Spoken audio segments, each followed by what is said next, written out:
So after all these years, I'm finally deciding to make a pure account.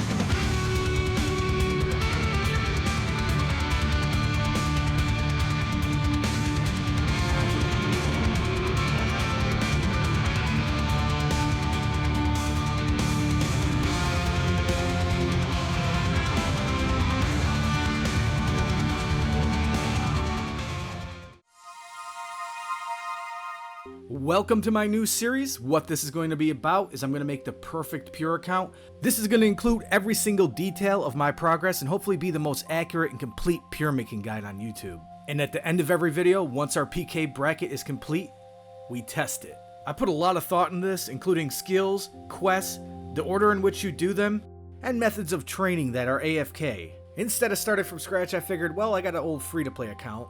I made this account strictly to make this single video here. This was trained the exact way I'm starting this video out with. So currently we're starting out at 40 combat with 40 attack, 48 strength, 61 magic, and 43 HP, and this was strictly trained in free to play.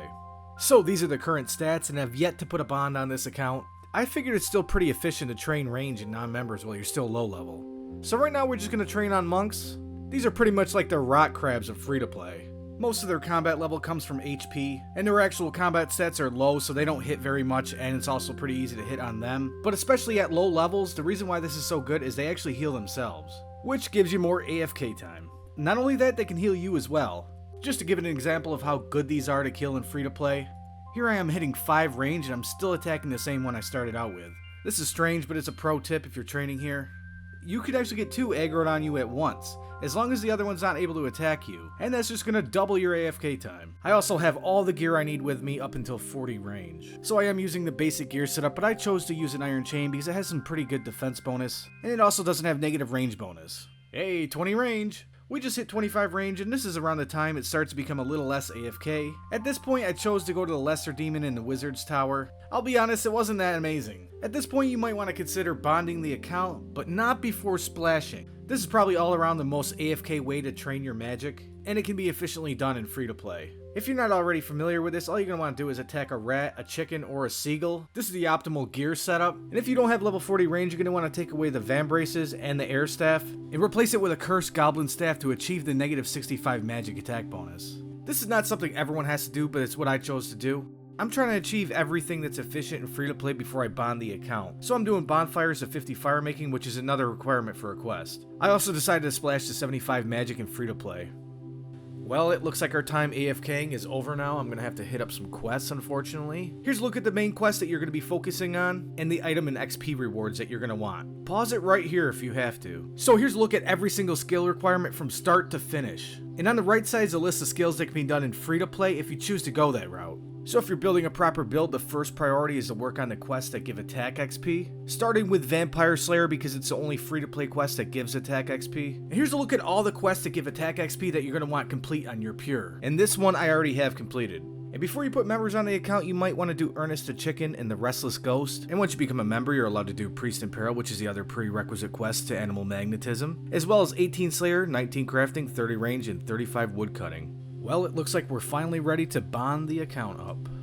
Let's buy one. Unfortunately, bonds are at an all-time high, just over 12 mil last time I looked. Okay, we got it for 12.1, just over 12.1. So this was the initial build that I wanted. We're going to save the attack and strength level for a part 2, as well as the quests that give attack XP and some prayer XP. For this video, it's going to be strictly range PKing, so you can see how viable it actually is. So for the most part, the only combat XP we're going to be getting from quests in this video will be the prayer levels. So our goal is 26 for Hawkeye, and it also helps to have 25 prayer for item protect. Now it's time for the prerequisites to Animal Magnetism, and here is Ernest the Chicken complete. Restless Ghost finished, and we got 9 prayer out of it.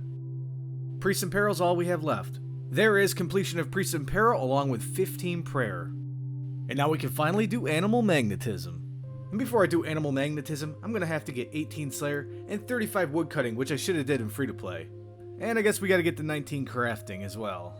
Also, you may want to do Ghost Ahoy prior to doing Animal Magnetism because it just speeds up the quest just a little bit. And it's a quest I'm going to want to do for the prayer XP anyway.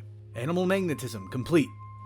So now this isn't for somebody who wants to just get it over with, but I like to actually take breaks from quests because I'm not a really big fan of quests.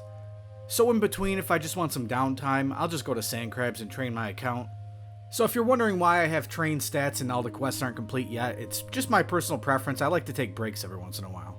The way I look at it is you could either just log out, or you could do something AFK that takes no effort and still progress your account.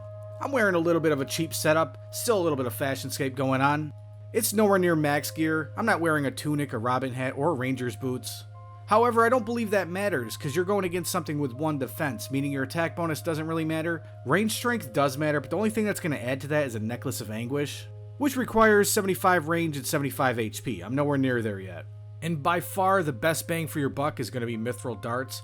They're still really good XP, but they happen to be super cheap. You know, it is also an option to use a Venator bow to hit all 4 of these, or however many you have stacked up, or even a Rune Throwing Axe spec, as well as Chinchampas. Now, this is more suitable for people with lower levels. If you get the crabs all lined up, you only have 1 attacking you at a time. This is going to lower the amount of damage you take and make it a little bit more AFK, but it's not as AFK as if you were higher level and able to use the spots that have 3 or 4 crab spawns. And you know what I almost forgot? You're going to want to wear a Regent's Bracelet to regenerate your HP twice as fast, and it's also your best in slot melee gear. This is important to know in case you're worried about accidentally getting defense XP. You're going to want to look at your plugins, go to attack styles, click on the cog, click on the option worn for defense, which is going to allow you to know if you're on controlled attack style. Then you're going to want to click on removed worn attack style, and it's going to completely remove the defensive attack style, making it impossible to click on. Yay, 60 range. Put on the red chaps. And now we got ourselves an XP lamp. We're going to go ahead and throw it on range. And there it is, 70 range. And mind you, it does look like procrastination, but it only took about a day to get 70 range. Now we're going back to quests. So now it's time to do Horror from the Deep so we can get our prayer book, which means we're going to have to do a little bit more skilling. I was going to manually train the agility from level 1, but it makes way more sense to do these quests that I plan to do anyway. This is going to get us a few prayer levels as well as our initial agility levels. So we actually have 3 quests ahead of us. We need to do Recruitment Drive. In order to do Recruitment Drive, we need to do Druidic Ritual and Black Knight Fortress. And there is Black Knight Fortress complete. Druidic Ritual quest complete. Now we're on to Recruitment Drive. And there is Recruitment Drive complete. 19 prayer, 10 herblore, and 9 agility. So I guess the plan is to do the Draenor course until I'm able to do the Elkarid rooftop course. It requires level 20, but we could boost 5 levels with a Summer Pie. Our very first Mark of Grace. Nice. Level 15, let's get our Summer Pies and head to Elkarid. So we're just 1 XP away. I'm not even going to finish the lab. I'm going to go right to Varrock with my Summer Pies. And there's level 30. That'll do because the quest part is boostable, so I'll use a Summer Pie for that. And there's actually only 1 more requirement for Horror from the Deep, and that's Alfred's Bar Crawl, and here we are completing it. And there's Horror from the Deep complete. Let's go get our God books.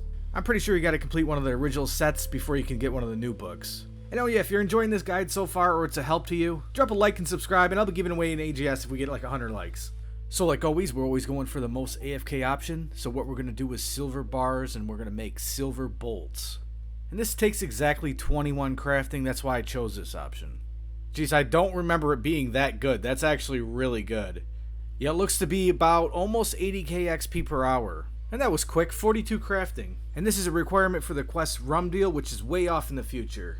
Okay, so now we're going to go for our 20 smithing, which will not be used for this particular build, but will be used in the future, and I like to get these AFK things out of the way. So to make a long story short, we're going to smith our bronze bars up until level 15 smithing, and then we're going to use iron up until level 20.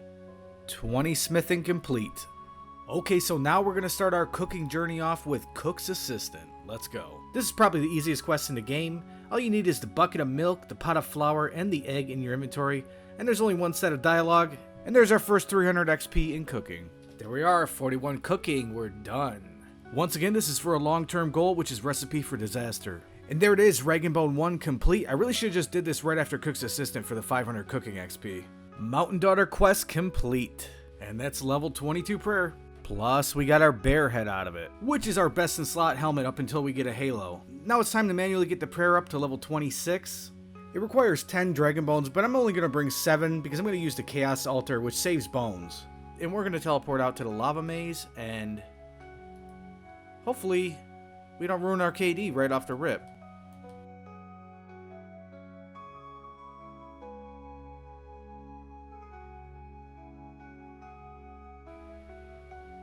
There we go, 26. 75 range, blowpipe time. Now it's time for the final quest before we PK. I know this is one that I would normally prioritize, But that's specifically for a low HP build, and that's not what we're doing. And it's a quest I just want to get out of the way, so let's go. It's time for Dwarf Cannon. Dwarf Cannon complete. So finally, the first build stage is complete. This is strictly a range-based setup. We have 26 prayer, which gives us Hawkeye, and also item protect. And we're sitting at level 56 combat.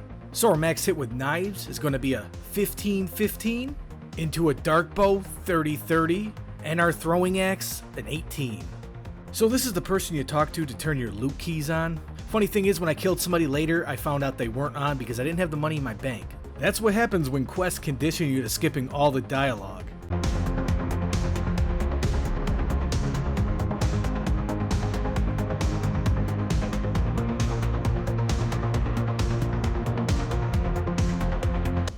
Oh, look at that, I'm getting avenge.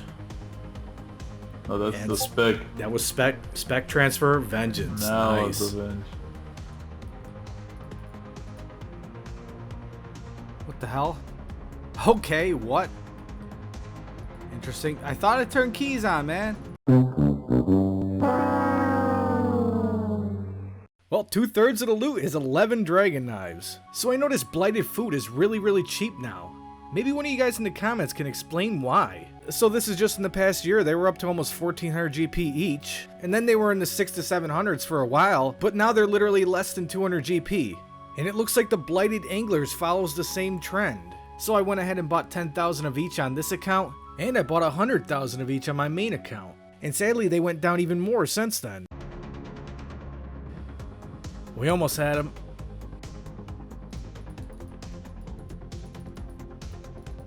Oh, nice. Beautiful. I didn't even use my axe. Interesting. 170k? There, we'll take it.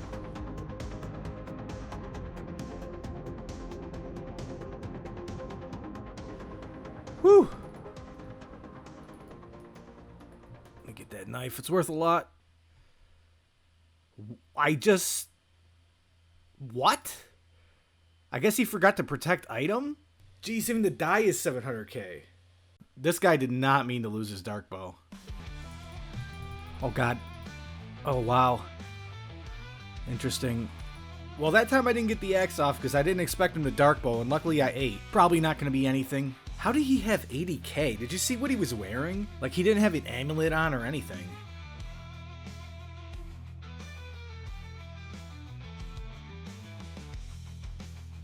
So somebody's also going to have to explain this to me. You used to be able to chase somebody in the safe zone and keep hitting them for like 10 seconds. And the weird thing is like sometimes you can and sometimes you can't. And this one was even weirder because this true tile does not look like it should have been in the GE. Oh my god, that killed him? He just didn't eat? What the heck? Maybe we got something good. Alright, not very good, but you know, I think I'm going to rock his build, but I'm going to probably use a dragon crossbow. I don't know if there's like some PVM boss that drops these or something, but this seems like an impossibility. 219 for super poison rune knives. I know what I'm going to do now. I'm going to use these into a dragon crossbow, into the dragon throwing axes.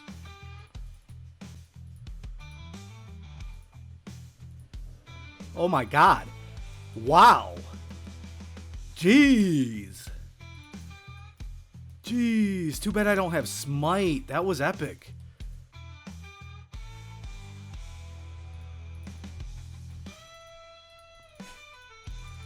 Oh my god, what did I even hit him? What? Was that... Did I kill him with a knife spec? Okay. I gotta look back at that. Well, now I know what my max hit is. That's actually pretty high.